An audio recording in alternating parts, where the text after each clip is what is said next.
hanya ikut serta di dalam pekerjaan-pekerjaan Tuhan yang ada di dalam gereja. Nggak salah, saya bukan anti gereja loh saudaraku. Oleh karena itu di balik ini semua ada rancangan Tuhan, ada rencana Tuhan. Dan saya menangkap ada 6 rancangan Tuhan. Yang pertama, saudara, akan bangsa yang besar itu karena punya budaya yang besar. Dan untuk membangun budaya yang besar, satu-satunya jalan itu adalah lewat jalur.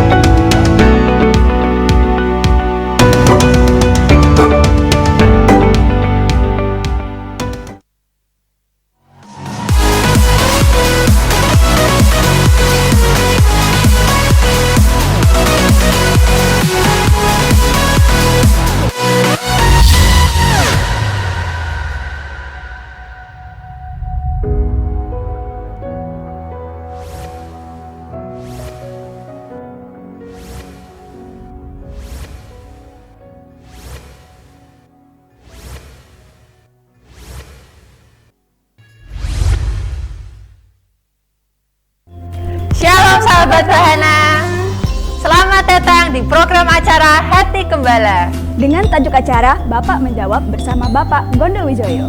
Ajukan pertanyaan sahabat Bahana melalui live chat, kolom komentar, atau bisa juga WhatsApp ke nomor di bawah ini.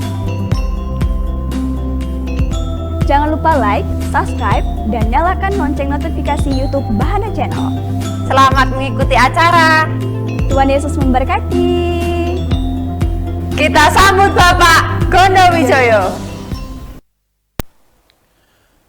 Para sahabat Bahana, para sahabat doa, dimanapun kalian berada, salam damai sejahtera di dalam kasih Yesus Kristus Tuhan.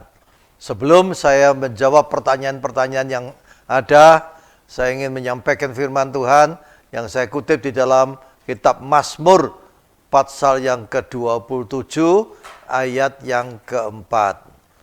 Satu hal telah ku minta kepada Tuhan, itulah yang kuingini, diam di rumah Tuhan seumur hidupku, menyaksikan kemurahan Tuhan dan menikmati bait-Nya. Diam kuncinya adalah diam di rumah Tuhan seumur hidupku. Maksudnya bukan terus dari waktu ke waktu cuma tinggal di sebuah gereja, di sebuah tempat ibadah, bukan itu. Tapi diam di rumah Tuhan, itu artinya diam di dalam firman-Nya. Lewat kehidupan doa, lewat merenungkan firman itu setiap waktu, lewat kehidupan ibadah kita, lewat kehidupan pelayanan kita ini. Kita diam di rumah Tuhan, mendekatkan diri dengan Bapa, Yesus dan Roh Kudus itu, membangun hubungan yang intim dengan Bapa, Yesus dan Roh Kudus itu yang membuat kita bisa diluputkan dari segala perkara. Amin. Dari Jojo di Semarang, ketika bergumul tentang keuangan, tapi sampai batas waktu Tuhan belum juga menolong. Bagaimana semestinya bersikap. Waktu menghadapi keuangan ini tidak cukup hanya bergumul saja. Tapi saudara harus berjuang, saudara harus berusaha untuk mengatasi masalah keuangan itu. Memang rohani saudara menjadi landasan. Ya, di dalam rohani saudara, dalam membangun rohani secara itu masuk dalam kehidupan doa, masuk dalam kehidupan firman Allah, masuk dalam kehidupan pelayanan, kehidupan ibadah. Itu membangun rohani secara yang hari demi hari makin kuat, makin kuat, makin kuat. Tapi saudara harus berjuang sungguh-sungguh. Harus berusaha untuk mengatasi problem keuangan itu. Amin. Dari Richard di Salatiga, Pak Gondo, saya saat ini sedang gundah. Setelah 4 tahun bekerja, saya terkena PHK. Pesangon yang saya dapat sedikit. Bagaimana saya menjalani hidup dengan keuangan yang minim saat ini. Ya. Nah, tentu setelah kena PHK, saudara harus introspeksi diri, apa sebabnya terkena PHK. Kalau sebabnya itu adalah perusahaan itu mengalami kemunduran, mengalami problem keuangan dan lain sebagainya, sehingga ada pengurangan jumlah tenaga kerjanya. Nah, kalau itu ya saudara harus berjuang untuk mendapatkan pekerjaan yang lain. Ya, tetaplah berdoa, tetaplah merenungkan firman dengan sungguh-sungguh, tetaplah beribadah dengan sungguh-sungguh, tetaplah masuk dalam pelayanan. Tapi saudara harus mengajukan lamaran-lamaran juga ke perusahaan-perusahaan lainnya supaya mendapat pekerjaan. Jangan lupa berdoalah. Yang satu keyakinan, pasti Tuhan tolong. Dan jangan putus asa. Dari Made di Medan, apakah Alkitab memperbolehkan kita untuk menabung atau melakukan investasi? Bukankah Tuhan Yesus sendiri yang melarang kita untuk mengumpulkan harta di bumi ini? Ya, tidak ada ayat-ayat yang melarang kita untuk menabung atau melakukan investasi. Yang dilarang itu kalau investasi yang tidak baik. Ya, untuk melakukan investasi itu perlu kecerdasan, perlu penelitian, ya, perlu mengetahui keadaannya. Jangan mudah-mudah melakukan investasi, perlu penelitian lebih dulu gitu ya. Enggak apa-apa namanya menabung. Ya, yang namanya mengumpulkan uang enggak apa-apa. Yang paling penting itu adalah bagaimana mempergunakan uang itu. Ya, yang paling penting itu adalah bagaimana mempersiapkan hati kita ini menghadapi uang harta itu. Jangan sampai kita itu gila harta, jangan sampai kita itu dipengaruhi, hidup kita dipengaruhi hanya oleh karena uang saja. Jangan sampai ke situ. Amin. Pertanyaan berikutnya dari Laura di Manado. Shalom Pak Gondo, saya sekretaris di perusahaan tekstil. Saya sudah hampir 1 tahun ini mempunyai seorang atasan yang tidak bisa membedakan tugas antara tugas kantor dan pribadi atasan. Saya sangat bingung karena atasan melewati batas privasi saya. Tetapi saya sangat membutuhkan pekerjaan ini. Lalu bagaimana caranya agar dapat dengan tegas pada atasan? Ya, saudara harus berdoa. Saudara harus banyak merenungkan firman. Ya, saudara harus masuk dalam ibadah yang benar, dalam pelayanan. Ya, di situ roh saudara terbangun, roh jiwa saudara terbangun. Di situ saudara akan mengalami ya pertumbuhan rohani saudara, dan akan nampak dari sikap hati, sikap hidup, perilaku saudara, tutur kata saudara, pandangan mata saudara akan nampak dari situ.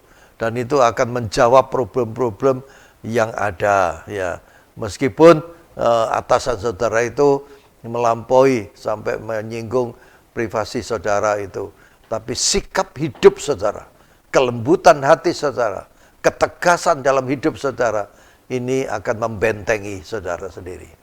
Amin. Dari Kevin di Jakarta Timur. Pak Gondo, saya berencana untuk membeli rumah sebagai salah satu kebutuhan kami keluarga baru. Lebih lagi karena saya baru saja dianugerahi seorang putri. Namun saya tidak memiliki dana cukup untuk membeli rumah secara tunai. Apakah bijaksana bila saya membeli rumah dengan hutang, maksudnya dengan cicilan ini? Ya enggak masalah. Ya, karena bank itu ya juga perkenan dari Tuhan, sehingga bank itu memberikan kredit perumahan. Enggak masalah. Yang jadi masalah itu semua itu harus dihitung dengan baik. Semua itu harus dipersiapkan dengan baik sehingga saudara bisa mencicilnya setiap bulannya dengan baik ya. Cari yang mudah, yang murah lah gitu. Ya. Dan pemilihan rumahnya itu yang tepat untuk masa depan saudara sama anak saudara. Jangan salah memilih lokasinya dan lain-lainnya, ya. Baik. Dari Widi di Kendari, bagaimana aku tahu bahwa Tuhan Yesus sayang padaku. Kadang aku merasa kehadirannya, tapi pergi lagi. Jika dia tak menolongku, aku anggap dia sedang menolong teman-temanku. Apakah dia mengerti setiap keluhanku?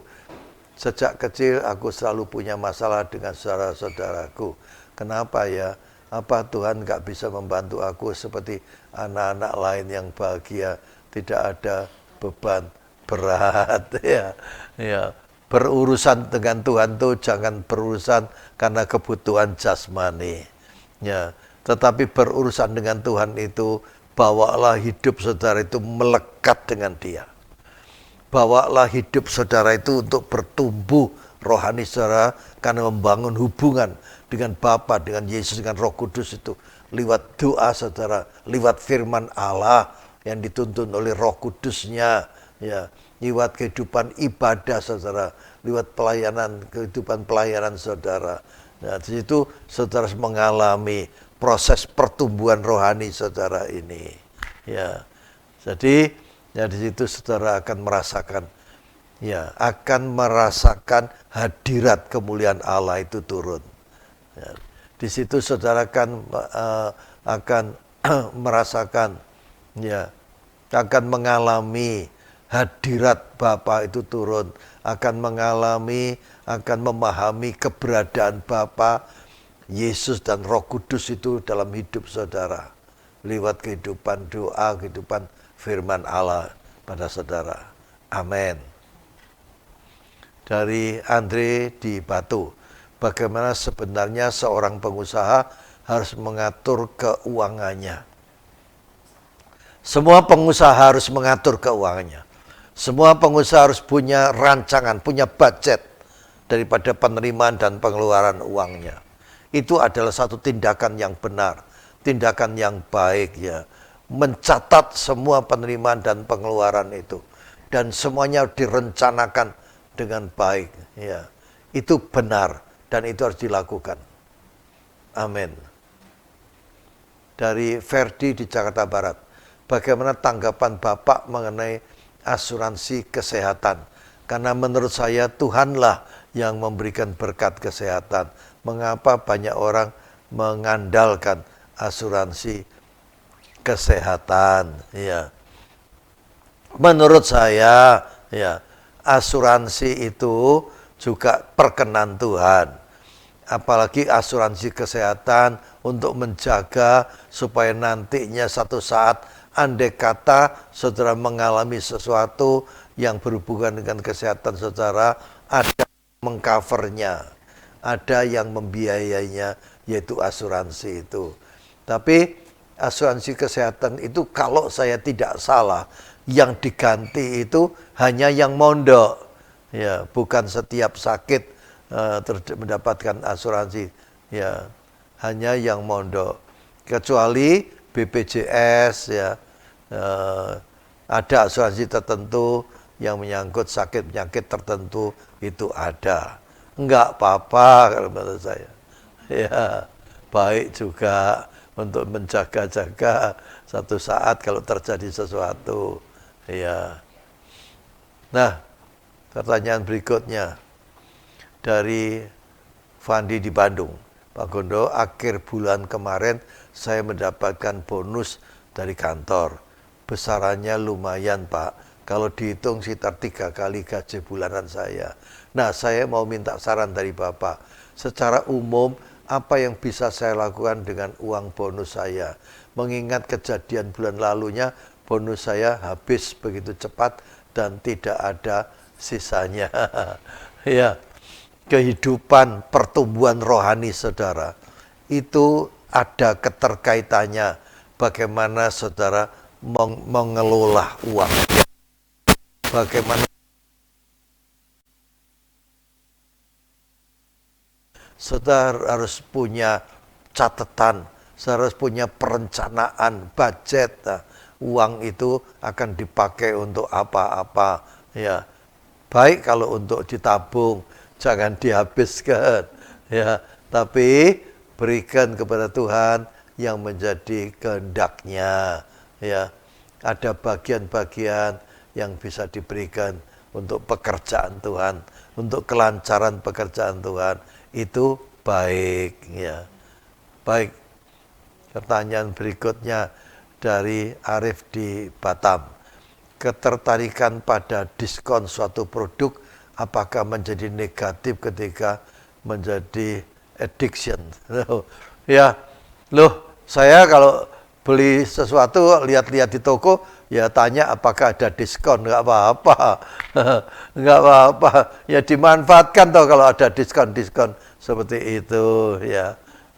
Tapi diskon yang betul-betul baik, diskon bukan harganya dinaikkan dulu baru didiskon, ya jangan ke situ, ya nggak apa-apa, ya senang juga udah diskon, dengan sama dengan dapat hadiah. Dari Winda di Bekasi. Apakah saya harus mengajarkan pengetahuan tentang keuangan sejak anak saya masih kecil? Ya, memang sejak anak-anak itu mulai mengerti, ya mulai menginjak dewasa, perlu diajarkan mengenai masalah keuangan, cara mengelolanya dengan baik, ya, menyimpannya dan lain sebagainya. Masalah uang itu perlu diajarkan dari sejak kecil supaya seorang anak kelak dewasa tidak cinta uang, tidak foya-foya dengan uang yang ada. Ya, itu menurut saya baik untuk diajarkan dan diteladankan. Ya, amin. Dari Tika di Surabaya, Pak Gondo, akhir-akhir ini saya resah mengenai inflasi. Sebenarnya saya tidak begitu mengerti inflasi, tetapi saya merasakan makin beratnya saya berusaha dan memenuhi kebutuhan. Apa yang harus saya lakukan untuk mengatasi inflasi jika benar-benar datang? Ya, inflasi itu hampir di semua negara itu terjadi. Di Indonesia pun terjadi, ya. Jangan sampai saudara itu tertekan, jangan sampai usaha saudara juga tertekan hanya masalah-masalah inflasi, ya. Memang dengan keadaan dunia sekarang ini, dengan berbagai macam hal yang terjadi di seluruh dunia, dampaknya juga ke Indonesia yang menyebabkan harga barang-barang itu naik, ya, dan daya belinya itu turun, nilai uangnya juga menjadi turun. Itu memang ya terjadi. Dijalani saja, dilalui saja dengan tekun berdoa, tekun beribadah, tekun merenungkan firman, ya, tekun melayani, dijalani saja, ya. Diatur keuangan itu supaya mencukupkan dengan semua kebutuhan saudara. Amin. Dari Yesi di Semarang. Apakah orang Kristen boleh ikut arisan atau aturan dalam arisan itu sesuai dengan kebenaran firman? Ya, menurut saya arisan itu ya nggak apa-apa. Wong itu kumpul-kumpul atau sebulan sekali, 2 bulan sekali, 3 bulan sekali, ya arisan sama-sama.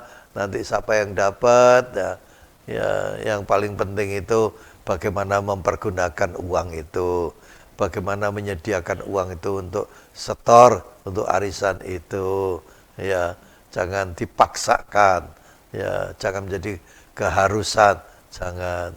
Tapi biasanya unsur yang utama dari arisan itu adalah perkumpulannya itu, komunikasinya satu dengan yang lain, yang seiman saling mendoakan dan lain sebagainya. Amin. Dari Tere di Palangkaraya, beberapa dari pemberitaan di media yang mengatakan kartu kredit menyebabkan kematian.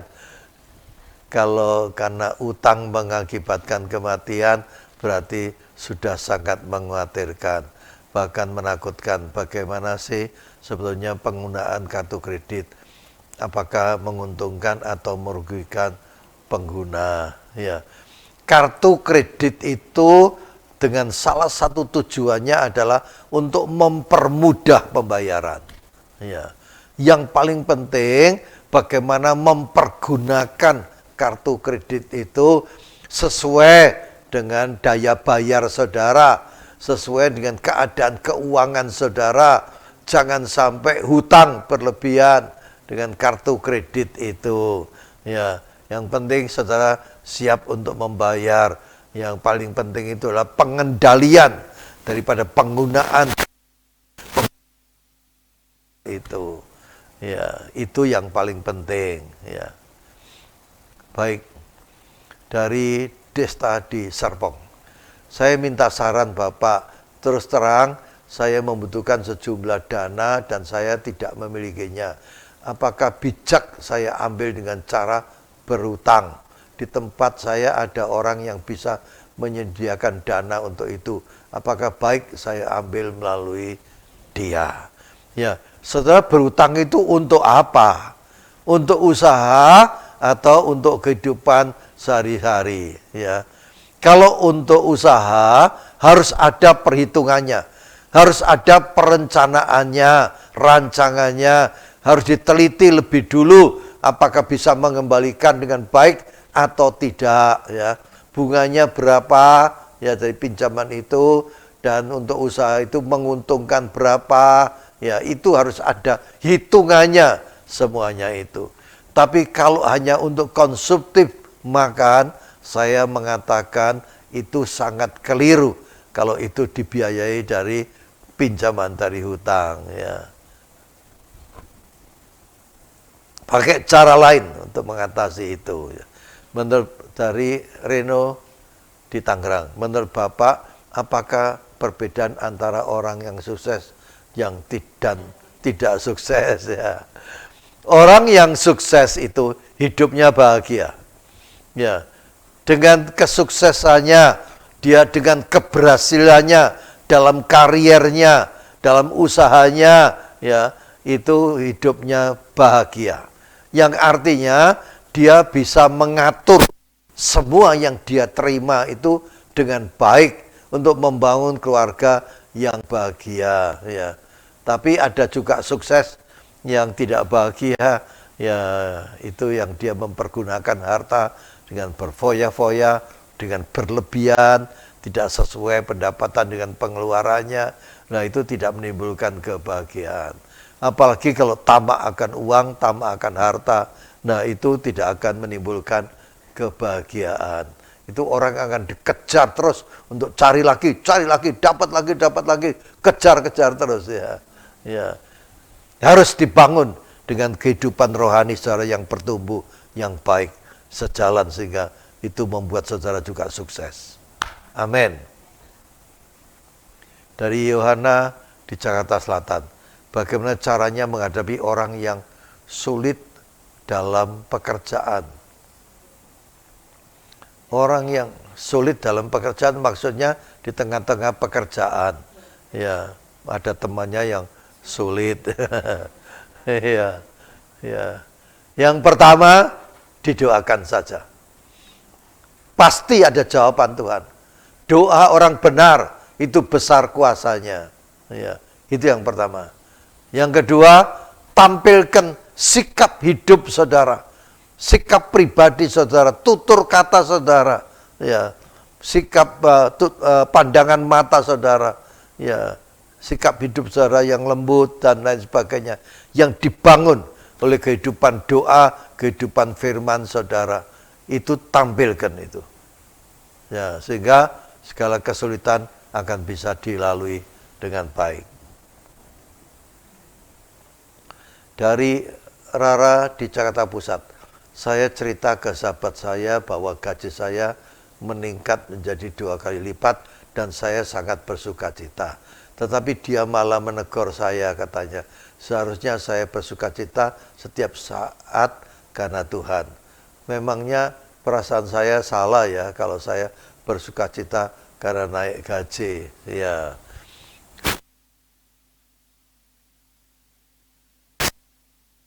Karena pertolongan Tuhan, ya, sehingga ini tidak perlu diceritakan, disebutkan kenaikan gaji 2 kali dan lain sebagainya, tapi bersyukurlah dengan apa yang Tuhan berikan.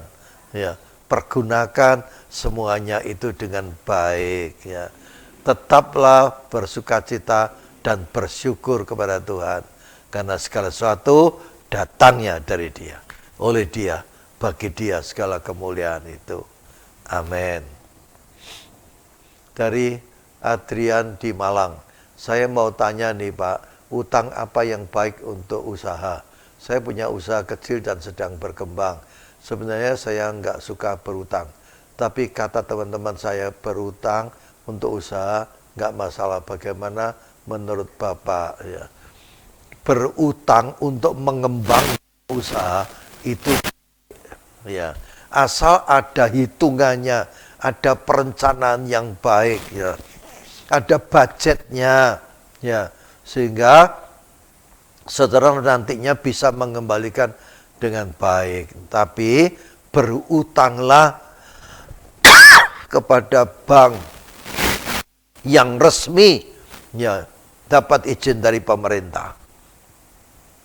Ya, ada koperasi juga, tapi koperasi yang resmi, yang ada izin dari pemerintah. Ya, tapi hitung dulu bunganya. Ya, ya, saya sarankan lewat bank kalau ada jaminan yang baik. Gitu. Ya, kalau berutang kepada teman, ya, asalkan bunganya itu masuk akal lah gitu. Ya, hampir mirip dengan bank itu ya baik juga. Tapi dalam rangka mengembangkan usaha, bukan dalam rangka bukan pribadi, bukan. Ya, baik.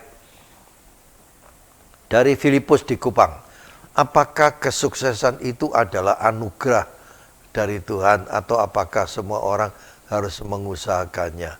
Bagaimana dengan orang yang sudah dari lahir kaya? Ya, ya.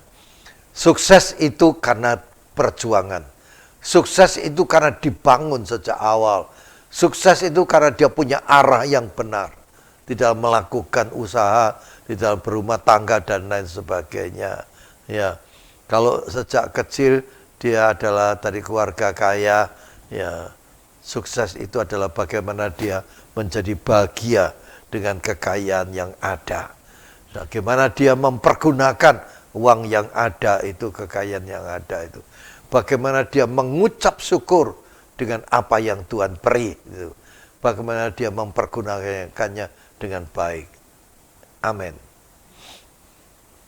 Dari Esther di Yogyakarta. Kami adalah keluarga dengan 2 anak dan saya sebagai istri bekerja. Demikian juga suami. Masalahnya adalah sampai saat ini suami tidak pernah terbuka soal keuangannya. Saya tidak pernah tahu berapa gajinya, walaupun sampai saat ini dia sudah 3 kali pindah tempat kerja. Sebenarnya saya sih nggak masalah, asalkan dia tetap bertanggung jawab dengan kehidupan keluarga. Toh selama ini keuangan keluarga tidak pernah kurang, karena dia memberi jatah tiap bulan. Pertanyaan saya, apakah kehidupan keuangan kami sehat? Saya menjawab, kurang sehat. Ya, adakan komunikasi dengan baik, berdoa bersama-sama, merenungkan firman bersama-sama, ibadah bersama-sama, pelayanan bersama-sama. Ya, nah, ngomong-ngomong komunikasi dengan baik untuk mengetahui semuanya. Ya, belajar untuk terbuka dalam hal keuangan. Menjadi suami istri itu kan dijadikan satu. Jadi harusnya saling mengetahui, itu baik. Tapi bersabarlah, jangan terburu-buru. Segala sesuatu ada waktunya. Doakan saja dan komunikasi dengan lembut. Amin. Dari Febriani di Magelang. Dalam gereja siapa yang seharusnya mengurus keuangan? Ya, yang seharusnya mengurus keuangan adalah yang ditunjuk oleh Bapak Gembalanya, bisa dipercaya mengurus keuangan. Ya, yang bisa dipercaya itu dia tahu persis bagaimana melakukan masalah keuangan, baik pembukuannya, baik penyimpanannya, penggunaannya, dan lain sebagainya. Bagaimana dia mengatur keuangan, itu adalah bendahara yang baik gitu. Ya. Tapi yang bisa dipercaya itu penting sekali. Ya. Baik, dari Tami di Palembang, bolehkah gereja berjual atau menjual sesuatu kepada jemaat? Ya, yang dijual itu apa? Buku rohani itu dijual pada jemaat, ya nggak masalah. Iya, ya. Lalu gereja membuat hiasan-hiasan rohani yang dijual pada jemaat, ya nggak masalah. Ya, yang jadi masalah itu uangnya dipakai untuk apa? Hasilnya itu, ya. Yang jadi masalah itu pengelolaannya kalau tidak baik. Kalau semuanya berjalan baik, ya nggak masalah. Iya, itu baik juga. Ada satu usaha yang berkenan di hadapan Tuhan. Amin. Dari Roy di Bogor, Pak Gondo, bagaimana pandangan Alkitab sebenarnya mengenai pengelolaan keuangan? Ya, pengelolaan keuangan itu harus berdasarkan kebenaran firman. Ya. Nah, pengelolaan keuangan yang seturut dengan pandangan Alkitab itu adalah bagaimana mengelola uang yang diterima itu, ya, yang dipakai untuk yang bermanfaat, yang dipakai untuk punya daya guna yang baik. Ya. Nah, pengelolaan keuangan itu yang menurut kebenaran firman Tuhan, yang tertib di dalam mencatat dan menggunakannya, ya, tertib di dalam menyimpannya, ya, itu pengelolaan keuangan yang baik menurut kebenaran firman. Ya. Baik. Dari Natali di Banten. Izin bertanya, Pak, pernahkah Bapak struggle dengan finance dan bagaimana mengatasinya? Terima kasih. Oh ya, sering. Sering. Saya punya satu usaha misi, penerbitan buku rohani, penerbitan buku umum, itu adalah misi pendidikan. Ya, seringkali pernah ditipu orang, pernah kekurangan uang, dan lain sebagainya. Ya. Yang pertama yang saya lakukan, itu adalah saya berdoa. Yang kedua, itu saya meneliti ulang semua perencanaan yang ada. Dan yang ketiga, saya membuat perencanaan yang baru untuk mengatasi permasalahan itu. Ya, itu yang penting yang saya lakukan. Baik, waktunya habis, pertanyaannya selesai. Saya berdoa, biarlah Roh Kudus yang memberikan penjelasan yang lebih dalam lagi kepada semua yang bertanya dan semua yang menyimaknya. Dan semua yang terlibat di dalam acara ini diberkati oleh Bapa, Yesus dan Roh Kudus, di dalam nama, di atas segala nama, Yesus Kristus Tuhan. Kami berdoa dan kami mengucap syukur. Amin.